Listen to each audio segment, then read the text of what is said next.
You want to say anything to anybody? Hello. In China, you have to put like your vital statistics and a photo on your resume. Vital statistics like what? Height, weight. Oh, really? Yeah, because they don't want fat people. They don't want fat people. And they want good-looking people. So what their version of good-looking. So if you're a good-looking woman, they put their photo on there. Yeah, well, the reality is, and it goes unsaid in America, nobody would ever admit it, but they like young people, don't want any white hair, preferably good-looking or very good-looking. And as long as you're somewhat intelligent and somewhat articulate, that's what they want, because they want to be able to use you and showcase you. Why do they want young people? Accordingly. Why do they want young people? Mm-hmm. You tell me. Oh, well, I just wanted your opinion before I Well, I think on average, they're going to take a 25, 30, 35-year-old way before someone like me, even if I know more, for a variety of reasons. Even if I have more experience, whatever. Now, they're going to have more experience and knowledge with me in certain areas, particularly social media, on average, right? So, you said they're going to look for young people. Give me a reason why. Well, definitely, if they're 35 and under, for social media reasons, right? They're probably more adept at that stuff, even though obviously I'm familiar with it, whatever. I mean, these people grew up with it with their baby formula. But what if that's not in their job responsibility? Yeah, but everything is digital in some way, shape, or form now. We're going towards everything is mass digitalization across the board. Everything. I mean, everything. Everybody's got a smartphone now, right? Everybody's got applications on their phone. Do you think that's the top reason why companies prefer to hire younger people?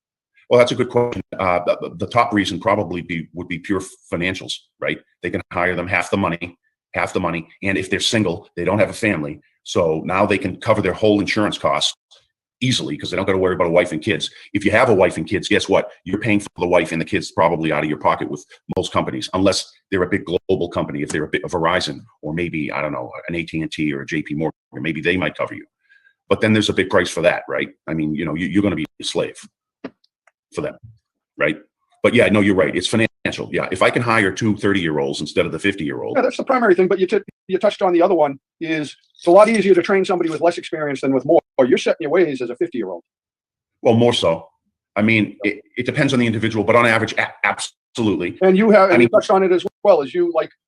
That's why a lot of companies, for a long time, a lot of companies prefer to hire men in certain jobs because they know that a woman, when she gets married, gets pregnant, she's gone for a year. And big companies, maybe they can afford that kind of fat, but a medium to small company, they don't want to start looking for a replacement temporarily because now, she's going to want to come back. Maybe she isn't. It's again, who wants that headache? Because most companies look at people, unfortunately, as a necessary evil. I agree.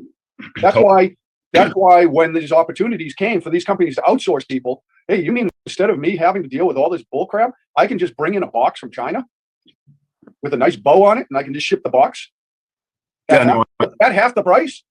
Well, I think there's a lot of truth to that now, especially now, because there was a time, maybe 2 generations plus, where they thought probably differently. There was more of a fiduciary sense of whatever, because I think on average, the family was more intact. And I think on average, although imperfect, on average, kids growing up, especially our generation or before, were taught certain basic things, particularly work ethic, right? It's like when you get a job, guess what?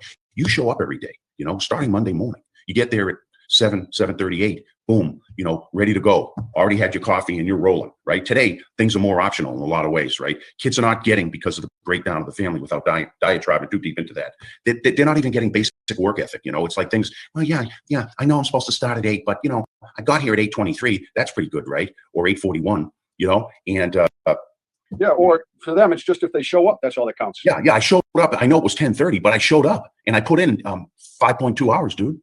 What's the issue? Our generation, yeah, we're showing up and we're putting in an extra 2 hours at least on average, right? I don't know anymore. Well, you know what I'm saying, right? Just your parents, we were bred that way, right? That's not the case anymore. It's just not the case. And we were also taught that the boss is the boss.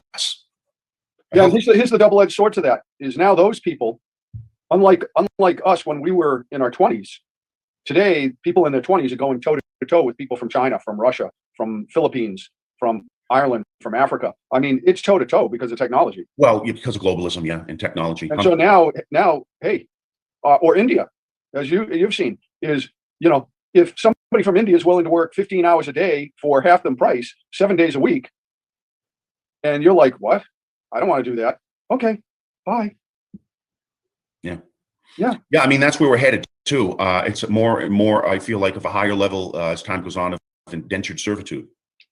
Here's your salary. I mean, you can barely cover the freaking rent and buy food. Thanks. And you got to work like 6 days a week at least. That's why you work at home now. Yes, that's right. Gee, Because what a coincidence. Dave, that's a great point because Dave, I'm saving you an hour to 2 hours a day for the commute. That's a little bit of extra, efficiency and productivity. And it costs them less money on overhead. They don't need an office. Huge. And yeah, maybe you can't have dinner with your family, but you're home. You work until 7 or 8 every night, but you're home. So yeah, it's I don't know where this merry-go-round stops. It's a psyop. So I don't see it stopping. That's my point.